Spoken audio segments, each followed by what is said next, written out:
showing your frequently asked questions. Because if your frequently asked questions are the exact things that people are asking for, then your frequently asked questions become the questions that people are searching for using their voice on Google, and you will come up because you've made it easy for Google to find those answers. And Google goes, whoa, that's easy. I can just pull that right in. So people don't have the time to waste scrolling for info. That is why they're going to voice search. So we have to make it super easy. And you can set up your frequently asked questions on your website.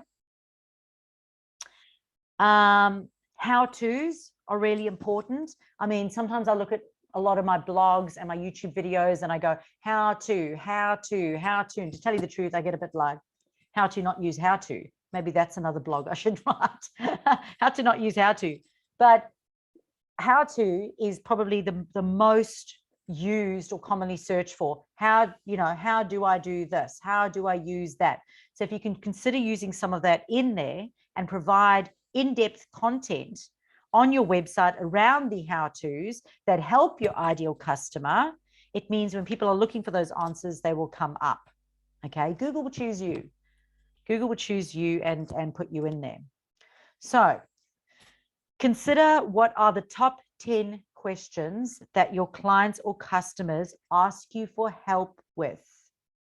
So this is different to your frequently asked questions. Frequently asked questions are what they ask you about your program or what it is that you do, or your top 10 questions that your clients or customers often ask you help with may perhaps be things with, if you're working with a client, they keep coming around again and again. I mentioned last week the two top themes were, how do I create a sales page on a website? How do I get less stress and overwhelmed to be able to fit in time to work on my business? Those two, the biggest last week. So if we just start paying attention and listening to the people that we're working with right now, that will give you the answers. And you can create signature talks around that, blogs around that, content around that. But be sure that you're using those exact words on your website so that you come up. So number 2 is add your frequently asked questions to your website. And if you have a WordPress website, there is a plugin called Ultimate FAQs. And that plugin actually helps Google pull it. And of course, include those in your blogs, in your long content on your website. And in YouTube, because YouTube would be really important too. And in subject lines, because subject lines get open rates. And that's Google's voice search. Any questions with that? Any comments? Anybody learn anything? The only thing that I'm a little bit naive about is you don't have to, you're typing these like how-to comments into your own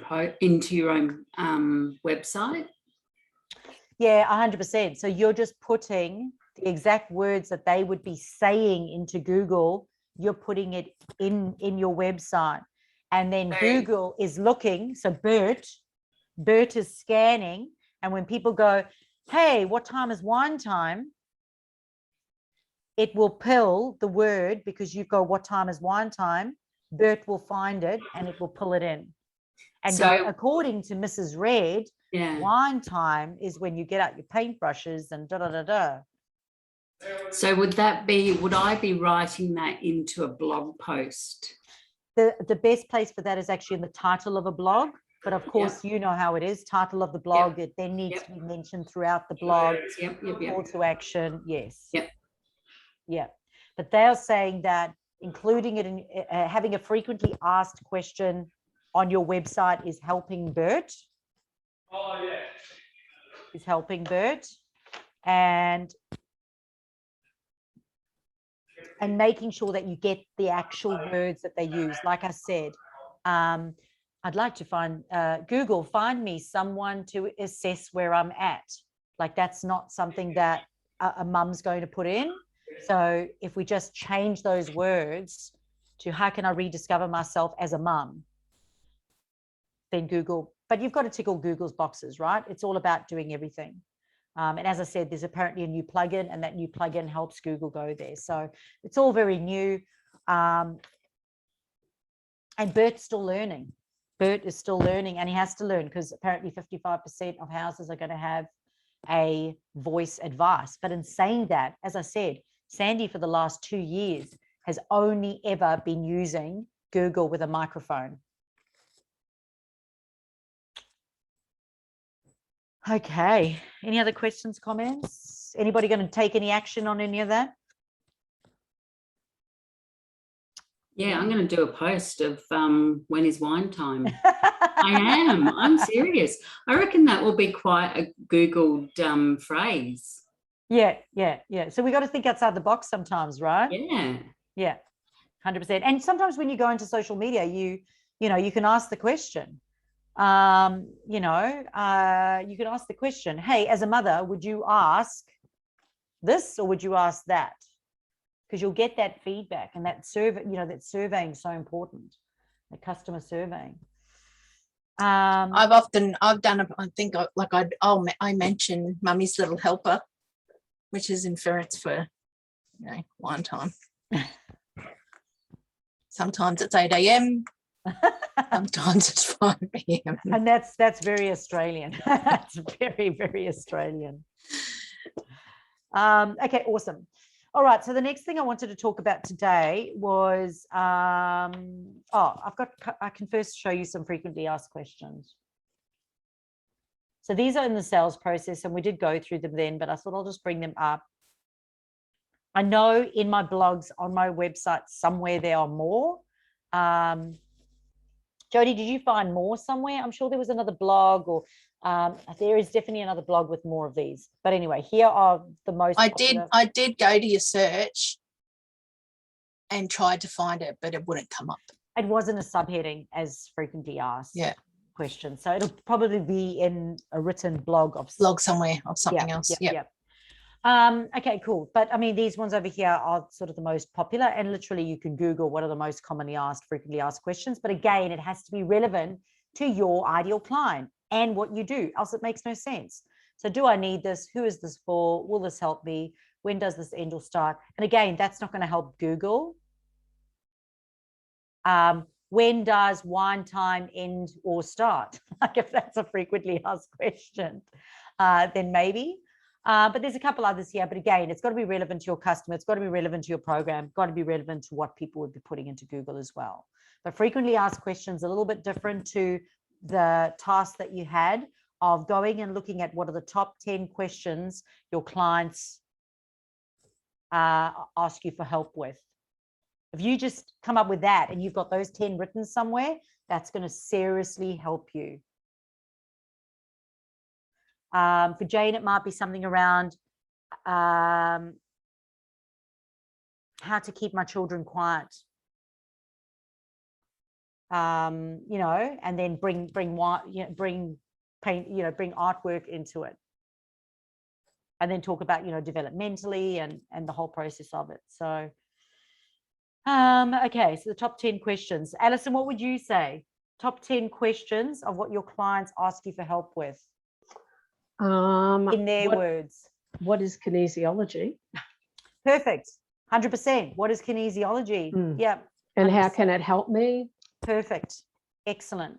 And awesome. How do I cope with stress? Yep. Alison, can I ask you a question? Sure. With your kinesiology, that's when you take a photograph of someone's eye. No, that's iridology. That's another ology. That's another ology. Kinesiology. So kinesia has got nothing to do with the eye? No, not really. God. It can do, but not really, no.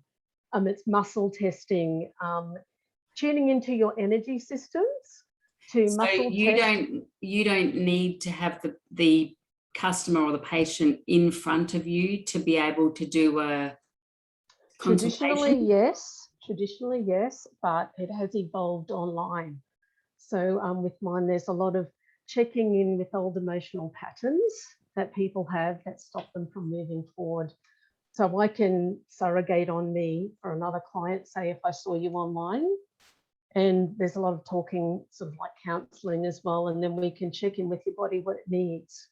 So whether it's supplements or whether you need to do 10 laps around the oval, or if you need to say affirmations, or it's just such a wide range of things to actually briefly tell you about it. Because if you can write some keywords and posts that actually say, I do not need you to be in the physical space, Yes, then that sort of like answers a lot of questions people have got straight away. that's true too, actually. That's a good one.